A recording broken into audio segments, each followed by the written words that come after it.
usted tiene la posibilidad de elegir entre uno o la otra candidata para que nos gobiernen durante los próximos 4 años. Y aquí en TN23, ya lo decía, estamos presentándole una serie de análisis importantes para que horas antes de ir a votar usted aún puede estar seguro de tomar la mejor decisión. En este momento estamos hablando sobre la importancia del voto de los guatemaltecos con el licenciado Manuel Rivera, quien es analista del área sociopolítica del IPNUSAC, el Instituto de Problemas Nacionales de la Universidad de San Carlos de Guatemala. La importancia del voto, pero se reflejó mucho en la primera vuelta esa responsabilidad del guatemalteco porque tuvo una alta tasa de participación.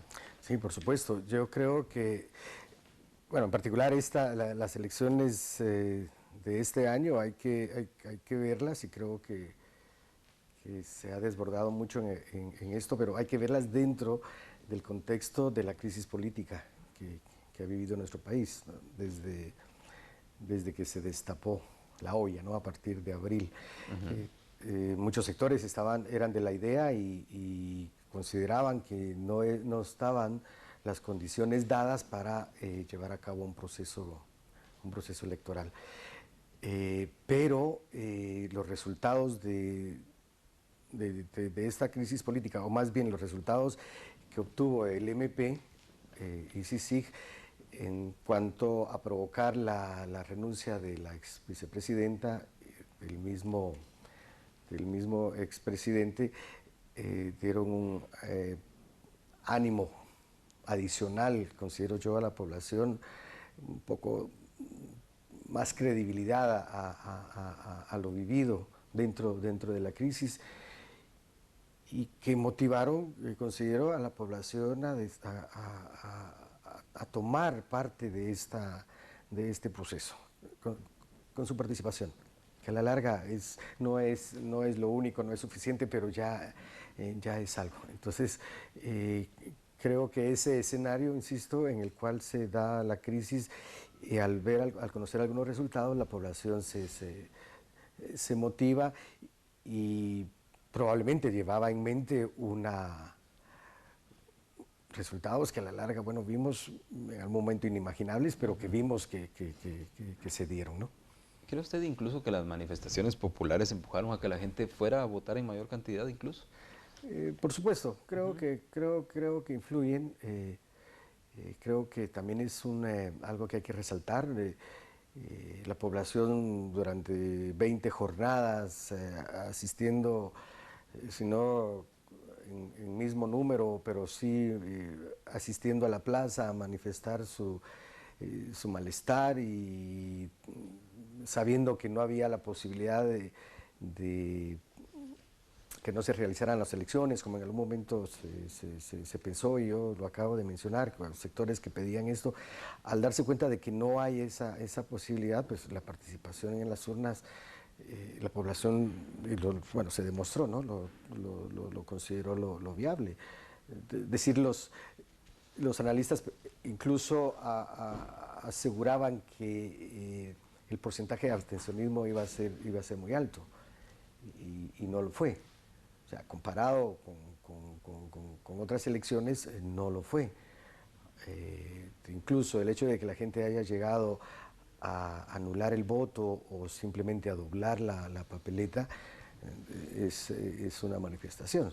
Es decir, también votar nulo o anular la papeleta o doblarla es también una manifestación, y eso se cuenta dentro del porcentaje de las personas o dentro de la población que decidió ir a las urnas. Y por supuesto, las manifestaciones y otro tipo de hechos políticos y de acciones políticas, de lo que se escribió, de lo que se dijo en radio o en televisión, yo considero que sí fue determinante para que se asistiera de la manera que se asistió a las urnas. Tuvimos una primera vuelta, por decirlo así, muy colorida, con 14 participantes, es decir, era un enorme flujo de información para el votante. En este momento que ya solo quedan 2, ¿cree usted que el votante se vuelve más crítico y trata de investigar más sobre las propuestas, licenciado? Bueno, hablar del ciudadano en general creo que no es prudente. Yo pensaría que hay sectores de la sociedad que sí se toman ese tiempo, que son los que exigen que los candidatos ya asuman una posición mucho más firme ante lo que están considerando como los posibles ejes o rumbos de su gobierno. Hay otra franja de población u otras franjas de población que no necesariamente van por esta ruta, quizá no lo piensen mucho, sino que existe algún factor por negación, por exclusión que los motive. Y los que reafirman su voto en función de que quienes llegaron a la contienda son sus candidatos, ¿no? ¿Qué le parece el nivel de conocimiento que se está teniendo de los candidatos? Usted hacía énfasis un poco en la importancia de los foros, que de hecho aquí en Albavisión y TN23 transmitió un foro muy importante a principios de esta semana, pero ahí se conoce mucho al candidato. Pues, bueno, conocerlo a fondo a veces es difícil, incluso en espacios donde se le tiene muy cerca, ¿no? Creo que hay un conocimiento muy superficial de los candidatos, superficialidad a la cual se le agrega una serie de caretas que, por supuesto, desfiguran la realidad del candidato, pero por supuesto, eso hay que verlo dentro del contexto del marketing político. Se están vendiendo, a la larga lo que se está vendiendo un producto, y ese producto hay que posicionarlo, y a ese producto hay que adornarlo, a ese producto hay que decirle qué decir y qué hacer en cierto espacio. Por supuesto, esto no permite que se llegue a conocer a plenitud a ese candidato, porque en un espacio asume una careta, en otro otra, y el pleno conocimiento del mismo se desdibuja. Por eso a veces es importante que se le vea a los candidatos en función de sus propuestas, pero no tanto solo en el qué, sino como algo que se ha estado exigiendo últimamente, el cómo y con qué recursos.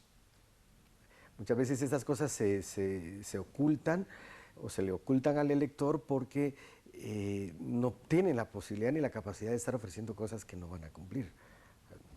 Por supuesto, hay algunos que ofrecen cielo y tierra y por ahí después sufren las consecuencias de esa situación. No hay, creo yo, tal vez volviendo al origen de su pregunta, una plena capacidad del conocimiento del candidato por todos estos factores. Probablemente los círculos más cercanos a ellos o los miembros del partido afiliados sí superen al resto de la población en cuanto a ese conocimiento.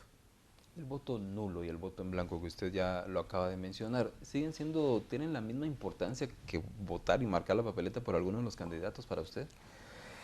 Vea, es que aquí hay que entender que el voto nulo y el voto en blanco, e incluso la no participación, es una manifestación. Es decir, no por no hacer algo no estoy manifestando, por supuesto que lo hago, ¿no? Son importantes, son determinantes. Lo que sucede es que en segundas vueltas ese tipo de votos baja mucho su valor. Por supuesto, baja la cantidad de votantes.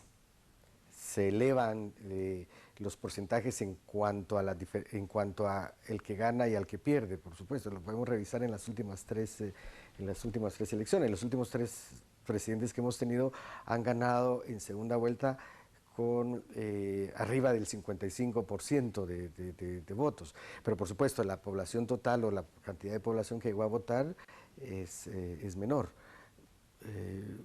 No sé, yo especulo que mañana, por ejemplo, si en la primera vuelta fueron a votar 7 millones, aproximadamente 7 millones de 9 millones con DPI o con posibilidad de, yo me imagino que de esta segunda vuelta, especulo, no tengo la tendencia estadística exacta, pero me imagino que irá a ser alrededor de 3, 4 millones de participantes.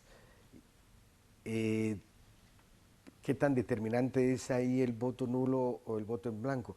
Creo que pesa más el no ir a votar. Es decir, pesa en tanto la decisión del ciudadano. Recuerde que una de las propuestas que se hizo dentro de la reforma a la ley electoral y de partidos políticos estaba en función de darle un valor mucho mayor, o en todo caso darle un nuevo valor al voto nulo. Si dentro de la ley se considerase ese valor, yo creo que las circunstancias o los resultados más bien serían otros, porque se le está dando al voto nulo incluso la posibilidad de que si gana, o si ganan, o la mayoría son nulos, que se anule ese proceso y se convoque a uno nuevo. No es en la actualidad esa situación, pero habría que considerarlo, ¿no? Gracias, tenemos 30 segundos para concluir sus consideraciones finales. Bueno, yo creo que como guatemaltecos, como ciudadanos, debemos de aprovechar esta oportunidad. Sé que el sistema tiene muchas falencias, que hay muchas cosas por corregir, pero es la oportunidad que tenemos como ciudadanos. Tenemos que hacer valer el voto. Es necesario. Es la única forma que nos permite desenvolvernos de una forma prudente dentro de un sistema que tiene aún muchos defectos, pero que nos puede brindar la oportunidad de crecer y de crecer en el ámbito político. Licenciado Rivera, gracias por estar con nosotros en esta transmisión especial de TN23. Así que a usted le agradezco nuevamente y a usted, estimado televidente, le invito a que se quede aquí. Hay mucha información de lo que está sucediendo hoy en el día previo a la segunda vuelta electoral y muchos análisis como este. Quédese en TN23.